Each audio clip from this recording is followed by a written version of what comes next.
हमारे चैनल से जुड़े रहने के लिए YouTube पर इस चैनल को सब्सक्राइब करें। मुहम्मद मादिनिल जूदी वल करम व अला आलिहि व अस्हाबिहि व बारिक वसल्लिम सलातम व सलामन अलैका या सय्यदी या रसूलल्लाह।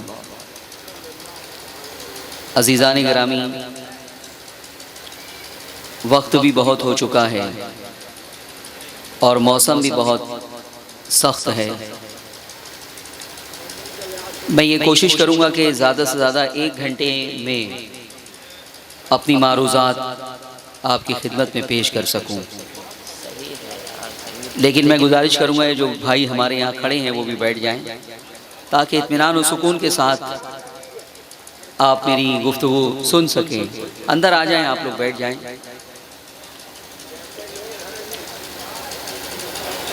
दुरूद पाक पढ़िए। अल्लाहुम्मा सल्ली अला सय्यदिना व मौलाना मुहम्मद मादिनिल जूदी वल करम व अला आलिहि व अस्हाबिहि व बारिक वसल्लिम सलातम व सलामन अलैका या सय्यदी या रसूलल्लाह। सीरत पाक का ये अजीम जलसा तकरीबन निस्फ सदी से मुनक़िद होता आया है और मुझे खुशी है कि मुकर्रिरीन को एक मखसूस टॉपिक देकर उनसे बुलवाया जाता है।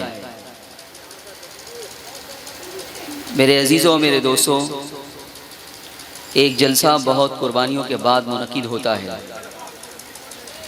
जलसे के मुंतज़मीन बहुत बड़ी कुर्बानी देते हैं।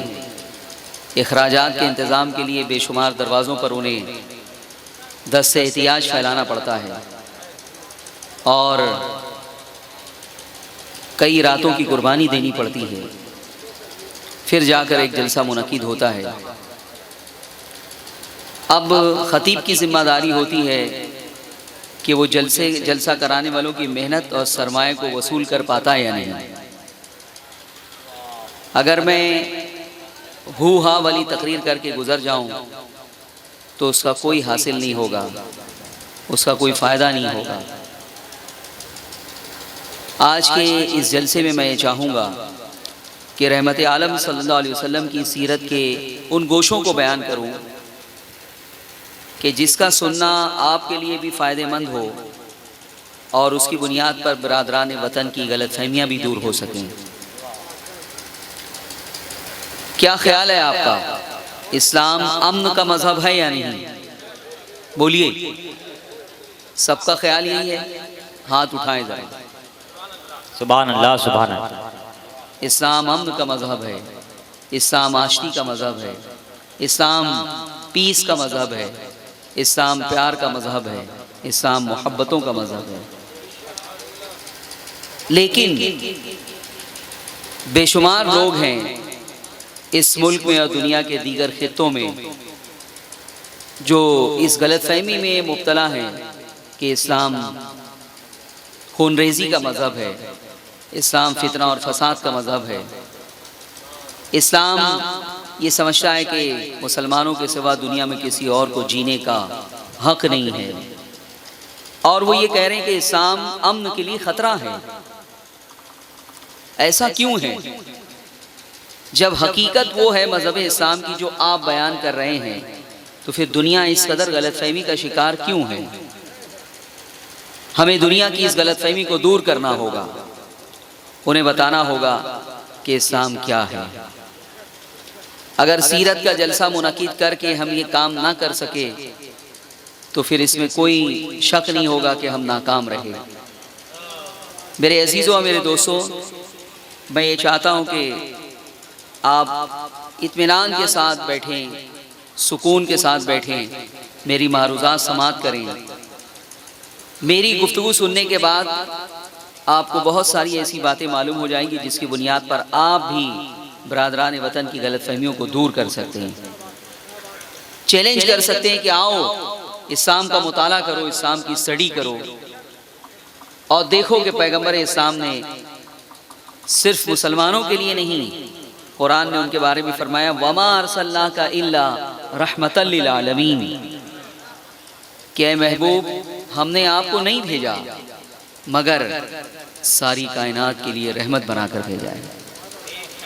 सारी कायनात, कायनात में हिंदू भी हैं, सिख भी हैं, ईसाई भी हैं, यहूदी भी हैं, बुद्धिस्ट भी हैं, मुसलमान भी हैं, इंसान भी हैं, जिन भी हैं, जानवर भी हैं, हशरातुल अर्ज भी हैं। जो शय कायनात में है मेरे आका सबके लिए रहमत है। उनका हाल ये है कि जब ये आयत मुबारक नाजिल हुई तो शैतान हुजूर की खिदमत में हाजिर हो गया और उसने कहा कि या रसूल अल्लाह, आज आपके ऊपर एक आयत पाक नाजिल हुई है जिसमें आपको सारी कायनात का के लिए रहमत जो है वो करार दिया गया है। तो मैं पूछना ये चाहता हूँ कि कायनात में और जहान में मेरा शुमार है या नहीं? फरमाया कि हाँ, तू भी जहान में। फिर उसने कहा कि आप मेरे लिए भी रहमत हैं या नहीं? आपने फरमाया कि तू कहना क्या चाहता है? तो शैतान ने कहा कि या रसूल अल्लाह, आज जो आयत मुबारक आपके ऊपर नाजिल हुई है उसके अंदर सारे जहान के लिए आपको रहमत बनाकर भेजा गया है, मेरे लिए भी रहमत होंगे आप। एक रहमत मुझ पर कर दीजिए, वो ये है कि जिस दिन से मुझे जन्नत से निकाला गया है और जिस दिन से लानत का तौक डाला गया है, रजीम और मरदूद बना दिया गया है, उसी दिन से अल्लाह ताला ने एक फरिश्ते को मुझ पर मुकर्रर कर दिया है। जब भी दुनिया में मुझ पर कोई लाहौल पड़ता है, लानत भेजता है, तो वो फरिश्ता एक जन्नाटेदार तमाचा मुझे लगा देता है और उससे मेरी हालत जो है वो बिगड़ जाती है, मैं हवास बाख्ता हो जाता हूँ। आप मेरे लिए भी रहमत है, तो इतनी रहमत फरमाइए कि ये जो तमाचे का सिलसिला है ये बंद हो जाए। हुजूर अलैहिस्सलाम ने फरमाया कि मेरी बारगाह में कोई भी साइल खाली नहीं लौटाया जाता है, जा आज से तुझे ये तमाचा नहीं पड़ेगा। आप अंदाज़ा कीजिए कि आयत मुबारक नाजिल हुई और शैतान उसका बेनिफिट हासिल करने के लिए बारगाह रिसालत में हाजिर हो गया और उस पर भी रहमत हो गई। तो इंसान है, अशरफुल मखलूकात, और वो इंसानों के लिए बदरजा अतम रहमत है। हमें दुनिया को बताना होगा कि चंद मुल्लाओं के अमल को देखकर इस्लाम को तुम जो है वो पहचानने की कोशिश मत करो। ये मुल्ला जो तालिबान की शक्ल में है, अल-कायदा की शक्ल में है, लश्कर तैयबा की शक्ल में है और बहुत सारी दहशतगर्द तंजीमों की शक्ल में है, ये इस्लाम को बदनाम कर रहे हैं। इनके इस रवैये से, इस किरदार से दुनिया ये समझ रही है कि कुरान ने और मोहम्मद अरबी ने इन्हें यही सिखाया है, इसलिए ये यही कर रहे हैं। लेकिन हमें दुनिया को बताना होगा कि इन मुल्लाओं का इस्लाम से कोई ताल्लुक नहीं है। इस्लाम क्या है वो अगर हम बिरादरान वतन के सामने पेश करें तो यकीनन मुतासिर होंगे। मेरा अपना तजर्बा है, आज से 3 साल कबल हमारे यहाँ भिवंडी में बहुत बड़ा जुलूस निकलता है ईद मिलादुन नबी का, तकरीबन 2-2.5 लाख लोग उसके अंदर शरीक होते हैं। उस जुलूस से पहले पुलिस एक मीटिंग अरेंज करती है जिसमें हिंदू भी होते हैं, यहूदी भी होते हैं, ईसाई भी होते हैं, सिख भी होते हैं, सारी कौमों को जो है वो उनके जो बासर लोग हैं उनको बुलाया जाता है। 2016 में भिवंडी के डीसीपी ने बहुत इसरार करके मुझे भी दावत दी। जब मैं गया तो डीसीपी ने मुझे स्टेज पर बुला लिया, जबकि बड़े बड़े लीडरान नीचे बैठे हुए थे और सब अपने अपने ख्यालात का इजहार कर रहे थे 2-4 मिनट में। फिर उसके बाद डीसीपी ने मेरे नाम का ऐलान कर दिया कि आज मौलाना आए हैं और हमको मौलाना से कुछ सुनना है। जब मुझे माइक दिया गया तो मैं ये सोच रहा था कि अब तक तो मैं सिर्फ मुसलमानों के दरमियान बैठ के खिताब करता था, आज मेरे सामने हिंदू भी हैं, ईसाई भी हैं, सिख भी हैं, दीगर कौम के अफराद हैं। मैं किस मौजू पर यहाँ गुफ्तगू करूँ? तो मेरे अजीज़ों, ज़्यादा नहीं 20 मिनट मैंने इस्लाम के उसूल अमन को बयान किया। सुभान अल्लाह, सुभान। इस्लाम की उसूल इंसानियत को बयान किया। 20 मिनट की गुफ्तगू थी। उस 20 मिनट की गुफ्तगू के बाद जब प्रोग्राम ख़त्म हुआ है तो बीजेपी के और शिवसेना के बड़े बड़े लीडरान इस स्टेज पर आ गए और उन्होंने मुझसे कहा कि मौलाना क्या इस्लाम वो सिखाता है जो अभी आप बता रहे थे? मैंने कहा हाँ, इस्लाम वो सिखाता है जो मैं अभी बता रहा था। बेशक, सुभान अल्लाह। तो उन्होंने कहा इसका मतलब फिर हम लोग गलतफहमी में मुब्तला हैं, हम गलतफहमी में मुब्तला हैं। और फिर उन्होंने कहा कि अगर ऐसा है जो आप बता रहे हैं तो फिर ये सारी बातें आपको बताना चाहिए हम लोगों को, हम लोग तो इस्लाम के बारे में कुछ और ही समझ रहे हैं। और फिर उन्होंने कहा कि मौलाना अगर हम आपको अपने प्रोग्राम में दावत दें तो आप आकर ये सारी बातें उसमें बयान करेंगे? मैंने कहा बिल्कुल बयान करूंगा, इस्लाम की वकालत के लिए मुझे जहां भी बुलाया जाएगा मैं वहां जाने के लिए तैयार हूं। उस वाक़े से मुझे अंदाजा हुआ कि हम अगर इस्लाम की सही वकालत करें, रसूल अकरम सल्लल्लाहु अलैहि वसल्लम की सीरत के अहम गोशों को जिसका ताल्लुक अमन से है, इंसानियत से है, प्यार से है, मोहब्बत से है, हमदर्दी से है, उसको बयान किया जाए तो गैर भी जो है वो अपनी राय बदलने के ऊपर आमादा हो जाते हैं, आमादा हो जाते हैं। आज अक़वाम मुत्तहिदा यूएनओ, उसका अपना पूरा उसूल है, ज़ाब्ता है, चार्टर है, कानून है इंसानियत का, और उसके ऊपर उनको बड़ा नाज है।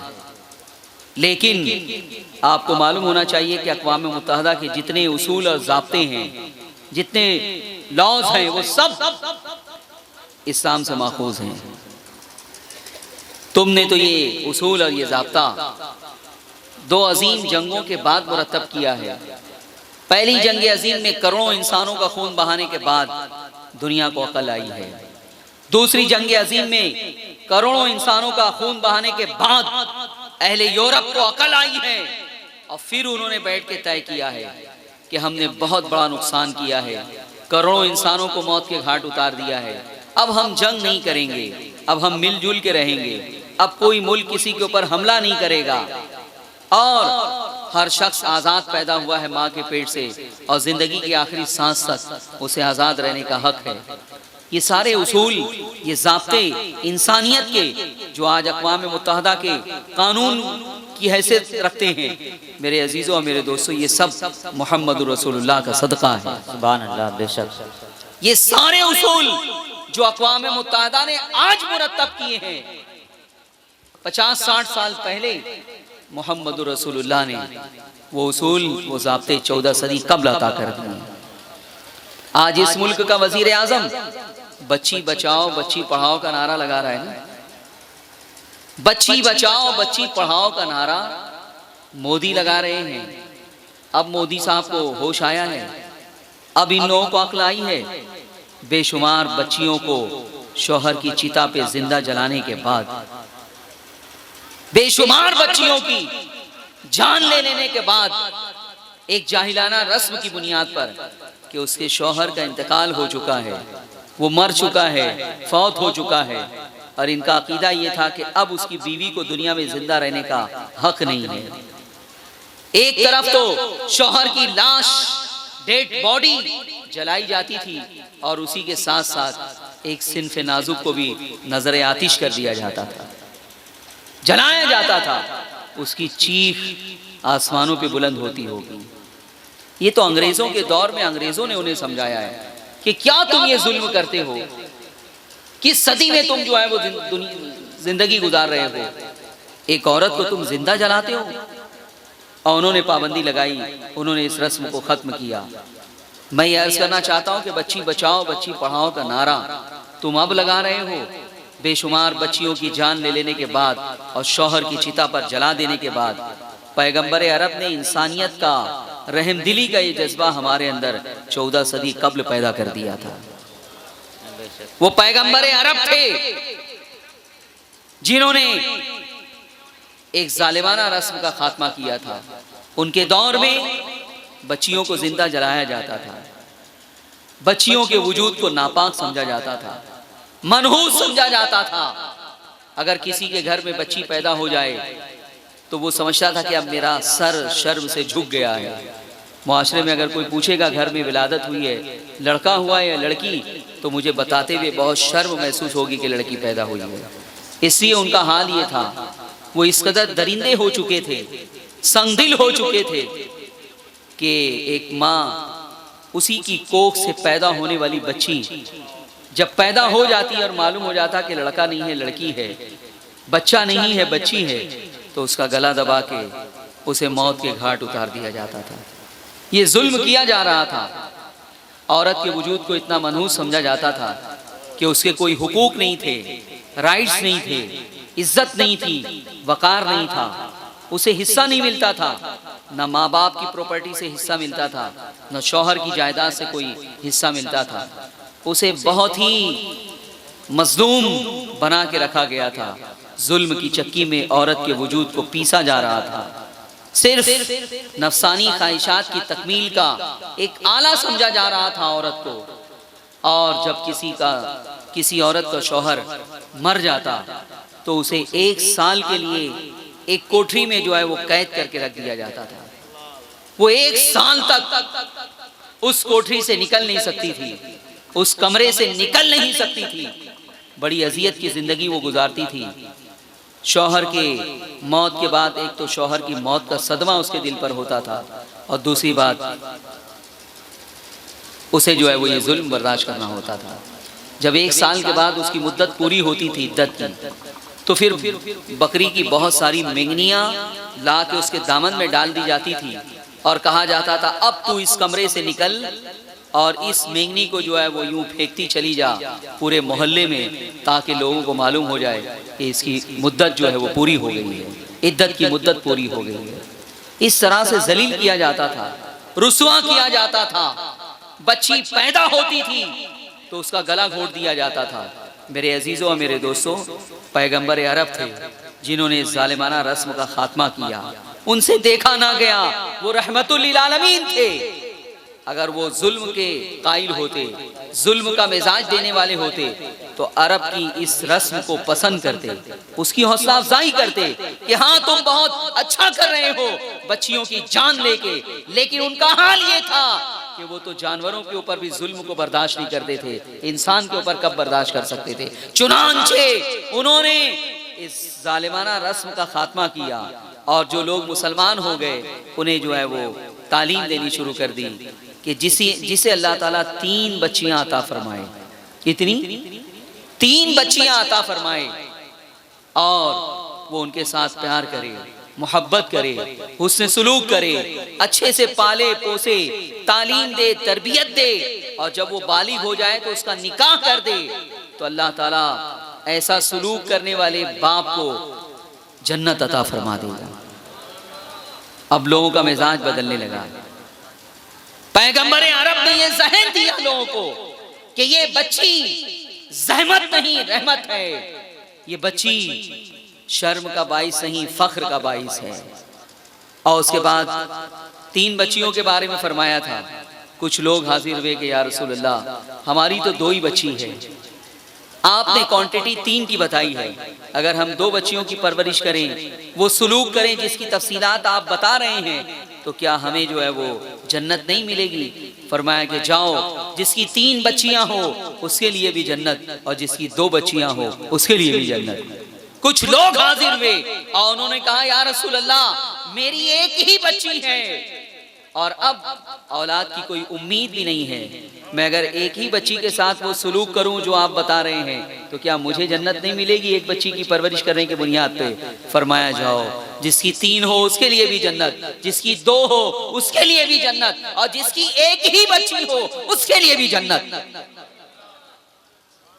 उन्होंने ज़हन दिया, मल्लम युअक्किर कबीरना व यरहम सगीरना फलैसा मिन्ना, जो छोटा अपने बड़े की ताजीम ना करे और जो बड़ा अपने छोटों पर रहम ना करे, फलैसा मिन्ना, वो हम में से नहीं है, वो हम में से नहीं है, वो मिल्लत मुहम्मदिया से खारिज है।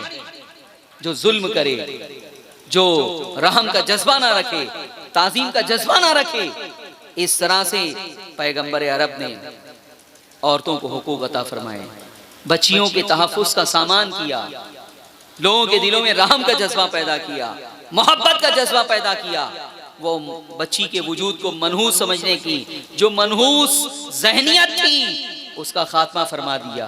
अब माहौल बदलने लगा, इनकलाब आ गया, एक बहुत बड़ा चेंजेस आ गया कि अब लोग ये समझने लगे कि ये बच्ची मनहूस नहीं है बल्कि हमें जन्नत में पहुंचा सकती है। फिर उसके बाद बच्ची पैदा हुई है, पैगंबर अरब रहमतुल लिल आलमीन है, रहमत फरमा रहे हैं बच्चियों के ऊपर। माँ बाप को एक लिस्ट दे दी गई है, इस बच्ची के साथ तुम्हें क्या करना है, किस तरह से प्यार करना है, किस तरह से मोहब्बत करना है। पैगंबर अरब ने खुद अपनी बच्ची से मोहब्बत और हुस्न सुलूक करके दिखा दिया और सिखा दिया कि तुम्हें कैसे करना है। और उसके बाद जब वो बच्ची बड़ी होती है तो अब तक माँ बाप उसके साथ प्यार कर रहे थे, हुस्न सुलूक कर रहे थे। अब जब शादी होती है, एक अजनबी के घर जा रही है, वो एक अजनबी के पास जा रही है, तो अब शौहर की हैसियत से उसे हुकूक की एक लिस्ट दे दी गई है कि ये जो बच्ची तुम्हारे घर में आ रही है ये किसी के जिगर का टुकड़ा है, बहुत नाजों के साथ उसने पाला है, इसलिए इसके साथ जुल्म नहीं कर सकते, तुम कोई नारवा सुलूक नहीं कर सकते। और हुक्म दे दिया कि अब शौहर जो है वो बीवी की नाज़बरदारी करेगा, उस पर जुल्म नहीं कर सकता, ज्यादती नहीं कर सकता। शौहर को हुक्म दिया गया कि वो अपनी बीवी से प्यार करे, मोहब्बत करे, उससे सुलूक करे और अच्छे से पेश आए। जब वो बच्ची थी तो माँ बाप को जो है वो हुकूक की लिस्ट दे दी गई। अब माँ बाप के घर से निकल कर वो शौहर के पास जा रही है तो अब शौहर को जो है वो हुकूक की एक लिस्ट दे दी गई है। उसके बाद पैगंबर अरब ने वो औरत जो मुआशरे की बहुत दबी कुचली शय थी उसे उठाना शुरू किया। पहले बच्ची के वजूद से उसे उठाया, फिर उसके बाद जब वो बीवी बनी है किसी की तो शौहर को जो है वो उसके हुकूक की लिस्ट दे दी गई।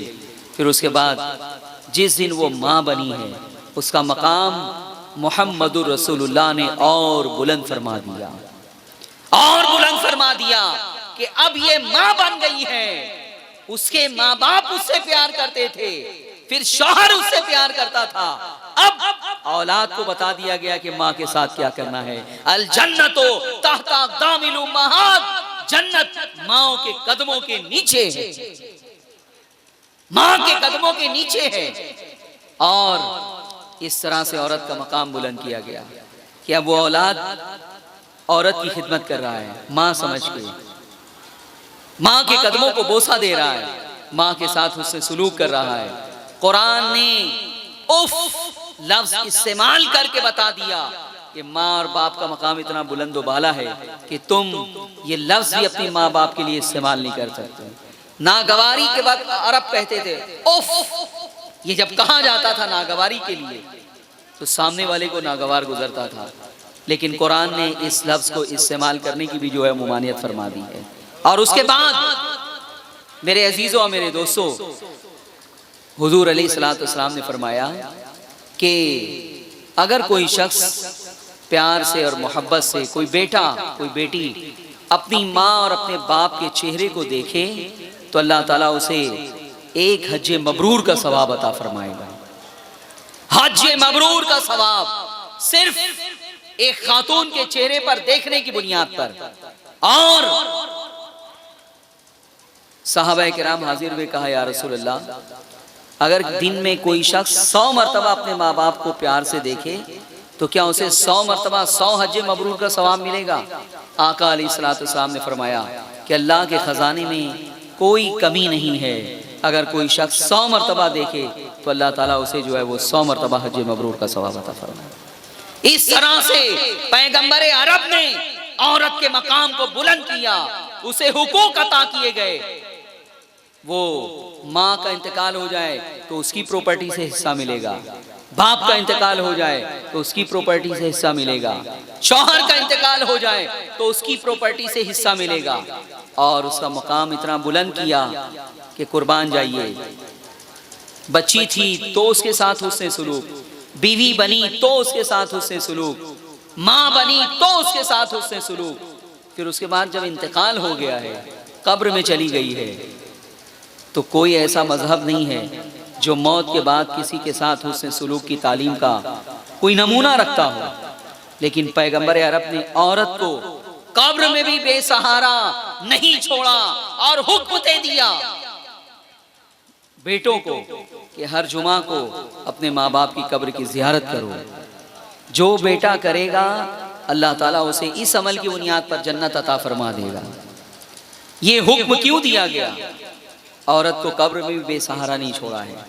अगर कोई औरत अपने गुनाहों की बुनियाद पर कब्र में अजाब दी जा रही है, तो उसका बेटा जो कब्र पे हाजिर हो रहा है, वो जब कुरान की तिलावत करेगा, ईसाले सवाब करेगा, तो अल्लाह ताला बेटे के अमल की बुनियाद पर उस औरत को जो कब्र में अपने गुनाहों की बुनियाद पर अजाब में मुब्तला है, उसे भी बख्श देगा। और ये होता आया है कि औलाद की नेकियों का समरा मरने के बाद माँ बाप को मिलता रहा है। वो रिवायत आपने सुनी होगी कि एक शख्स को गुनाहों की बुनियाद पर परवरदिगार आलम ने हुक्म दिया कि इसे जहन्नम में डाल दो, इसलिए कि उसके नामा अमाल में गुनाहों के सिवा कुछ ना था। चुनांचे उसे जहन्नम में डाल दिया गया। 4 साल के बाद अल्लाह ताला ने फरमाया कि फरिश्तों, उस गुनाहगार को अब निकालो और जन्नत में दाखिल कर दो। फरिश्तों ने कहा कि अल्लाह, जहन्नम में दाखिल किए जाने का हुक्म तूने इसलिए दिया था कि उसके नामा अमाल में गुनाहों के सिवा कुछ ना था। कातिबे अमाल हम ही हैं, हम जानते हैं कि कोई नेकी उसके नामा अमाल में नहीं थी, इसलिए जहन्नम में डाला गया। अब जहन्नम में उसने कौन सी नेकी कर ली है जिसकी बुनियाद पे उसे जन्नत में दाखिल किया जा रहा है? बेशक ना रही तकबीर, ना रही रिसालत, ना रही गौसियत, मसलके आला हज़रत। परवरदिगार आलम ने फरमाया कि हाँ फरिश्तों, तुम सही कह रहे हो कि बहुत गुनाहगार था, लेकिन सुनो, वो जब मरा था तो उसका एक शीरखार बच्चा था। आज वो 4 साल का हो गया है। उसकी माँ ने उसे मकतब में दाखिल किया है और मकतब ने उसे मेरे नाम पर उंगली रख के पढ़ा है, बिस्मिल्लाहिर्रहमानिर्रहीम। तो जिसका बाप दुनिया में मुझे रहमान और रहीम कह के पुकार रहा हो, मैं उसके बाप को जहन्नम में जलाऊं, मेरी रहमत ये गवारा नहीं करती। इसलिए मैंने फैसला किया है कि उसे जहन्नम से निकाल के जन्नत में दाखिल कर दिया जाए। तो बहरहाल मेरे अजीजों, मेरे दोस्तों, एक बड़ा अजीम टॉपिक है, लेकिन मेरे खिताब का जो वक्त है ये मजबूरी की वजह से जो है वो डिले हो गया, और आप भी जो है वो नींद की आगोश में जा रहे हैं। मौसम भी सख्त है। इंशाअल्लाह कल इस मौजू पर गुफ्तगू होगी। वमा अलैना इल्लल बलाग।